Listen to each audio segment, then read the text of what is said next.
Testing, testing. 1, 2.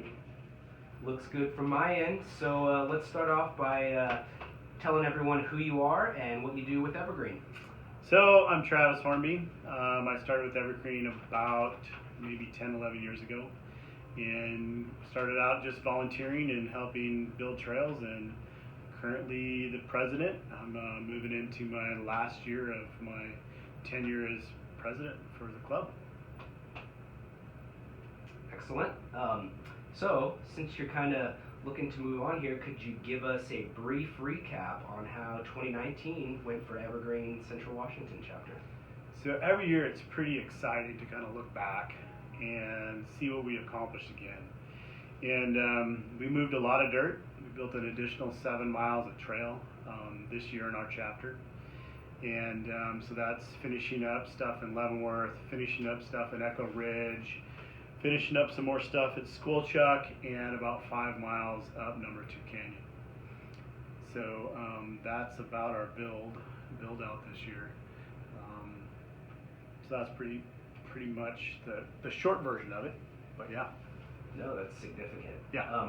So going off of that, what are you looking forward to most in 2020 with Evergreen? So I think some milestones in 2020 are about to happen. We're opening up Ribbed in Leavenworth that has been closed for 15 plus years.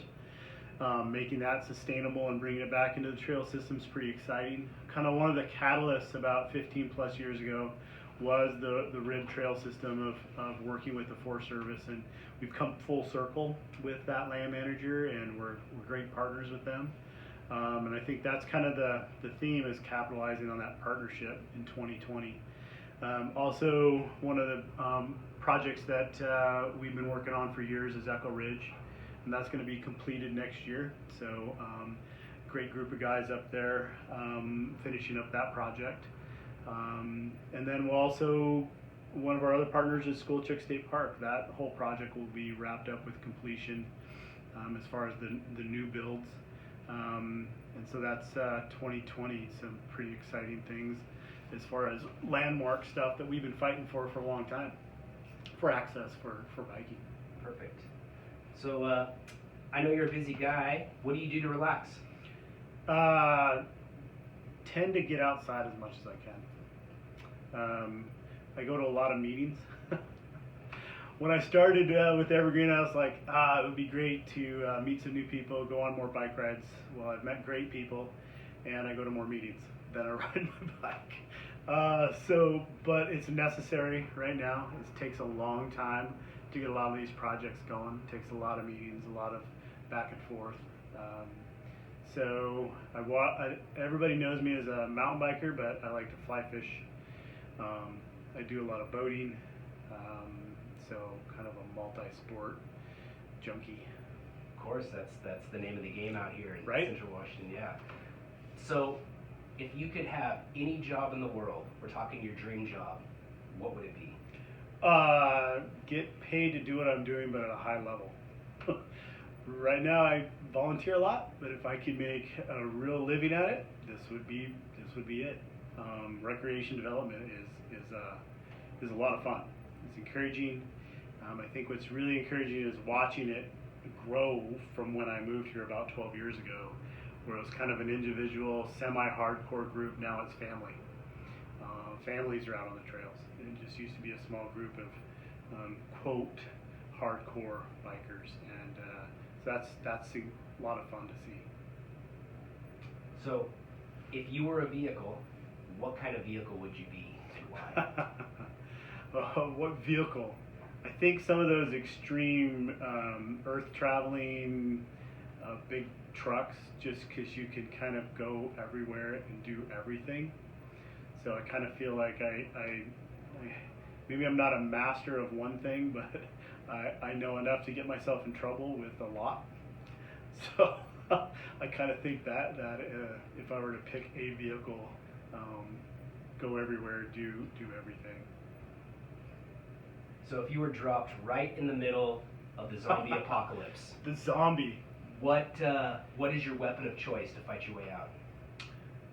You'd need something that didn't run out of ammo. So you'd need, I don't know, guess you'd have to go with like a sword or something.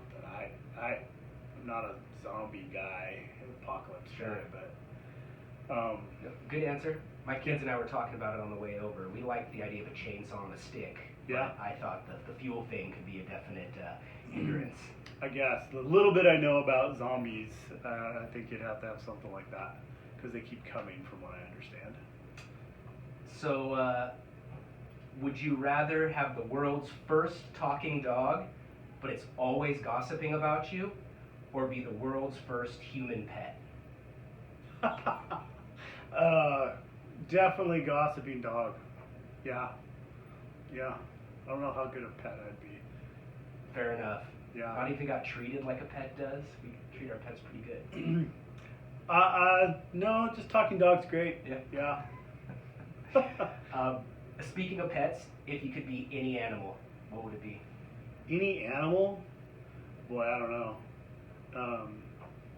This is a weird question. I don't know. Seals are pretty cool. Some kind of seal. I like that. Most people go with a bird because they can fly. Yeah. Seals are good. Yeah, I love water. Yep. Yeah. If you could have dinner with anyone, alive or dead, who would it be and why? Anyone? Anyone. Alive or dead. You know, I think it's kind of cheesy, but I would really like to hang out with Abraham Lincoln. And pretty smart guy, and just talk to him about that whole super stressful time in American history. Yeah. Perfect. If you could go anywhere in the world and all expenses were paid, where would you go? One place? We could start with one, but if you have a close second or a string of places you'd like to go, open to hear about it. I've kind of always wanted to go to the Fiji Islands for a while. Bounce around the Fiji Islands with the sailboat. If all expenses were paid, I'd have a trimaran, Fiji Islands, just kind of live off the trimaran. Yeah. That sounds fun. Yeah. So, what is your final message to everyone to close out 2019 with Evergreen? I think my final message would be this community gives back. It's exciting and humbling too. Part of the reason I think our club has been successful is that we know we can rely on our community to get things done. And when we talk to land managers and we talk to them about these projects, I mean, they kind of look at us with one eye. These guys aren't going to make it happen. And we've been successful. And the only reason we're successful is our community's behind it. Whether it's other organizations supporting us, fundraising, all those kind of things. School Chuck State Park, for example, would not exist without our community support, and as well as all these other projects. And when we partner with these land managers, that's the one thing that they want, is that consistency and that reliability. So it's amazing to see what we're accomplishing with our community, all the volunteers that come out to the work parties, but also those individuals that don't have time for that and just give funding. It all helps. And we couldn't do it without each of us stepping up and making it happen. So,